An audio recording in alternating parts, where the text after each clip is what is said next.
saacadihii ugu dambeeyay waxaa aad loo hadalhayay geerida ninkii ugu horeeyay dunida ee bini'aadan ah ee lagu talaalo wadna doonfaar. waxaana soo baxay warar kala duwan oo ku aadan inuu geeriyooday David Bennett oo ahaa qofkii ugu horeeyay ee dunida ee lagu talaalo wadna doonfaar.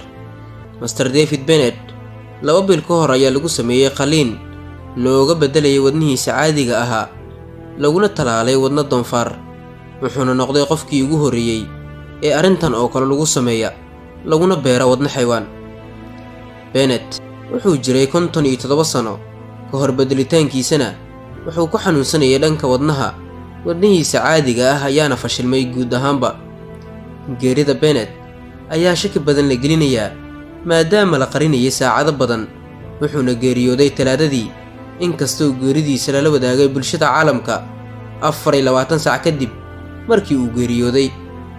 jaamacadda Maryland Medical oo gacanta ku haysay lana socotay xaaladda Master Bennett ayaanan sheegin sababta ka dambeysay geerida Bennett, wax faahfaahin dheeraadana kama aysan bixin. hase ahaatee toddobaadadii ugu dambeeyay ayaa aad looga deerinayay xaaladda iyo caafimaadka ninkan geeriyooday. Master Bennett qaliinkii la sameeyay 7 January waxa ugu dambeyn noqday mid fashilmay. geeridiisa ayaana la saadaalinayaa in ay la xiriirto inaysan wada shaqayn fiican ka dhaxayn karin wadna xayawaan iyo mid bini'aadan. inkastoo dhaqaatiirta ay dadaaleen iskuna dayeen tijaabo macquulgal ah, laakiin aanan guulaysan. si walbaba arrintan ayaa muujinaysa in aysan macquul ahayn lagana yaabin in wadna xayawaan lagu beero bini'aadan kadibna noolaadaan.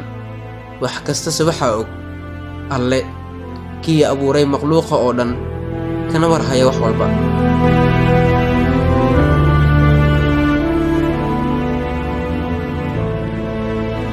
ugu dambeyn daawade, suurtagal ma tahay in bini'aadan uu ku noolaan karo wadna xayawaan? aragtidaadii iyo fikirkaadii noogu reeb qaybta hoose ee commentiga si aan u ogaano fikirkaaga. mahadsanid.